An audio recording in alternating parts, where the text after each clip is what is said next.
ہم آج کی سماعت میں جسٹس کاکڑ کے ریمارکس کی بات کریں، اس پہ اگر آپ کامنٹ کرنا چاہیں.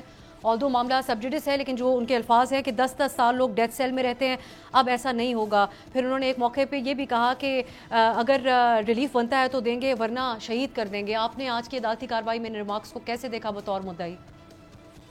میرے خیال میں بہت خوشائن بات ہے، بہت پازیٹیو بات ہے یہ، کیونکہ جو پی ایل اے ہوتا ہے petition for leave for appeal, petition for leave for appeal, اس میں ہوتا ہے کہ پٹیشن کو سن کے پھر جو ہے نا لیو فار اپیل ہوتے اور 10 سال تک لوگ جو ہے نا سنائی نہیں ہوتی اپیل. تو یہ ایک بہت بڑا جسٹس سسٹم میں ایک بہت بڑا لکونہ تھا، ایک بہت بڑی اس کی جو ہے مسئلہ تھا. لوگ بیچارے 10 سال، تو انہوں نے بالکل صحیح فرمایا کہ لوگ 10 سال انتظار کرتے تھے، اور لوگوں کو جو جسٹس سسٹم میں جو ایک کانفیڈنس تھا، وہ کانفیڈنس لوز کر رہے تھے لوگ.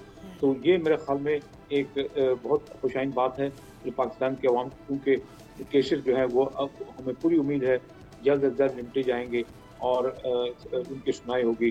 People don't have to wait for 10 years because the PLA, the petition for leave for appeal, before it was that you have to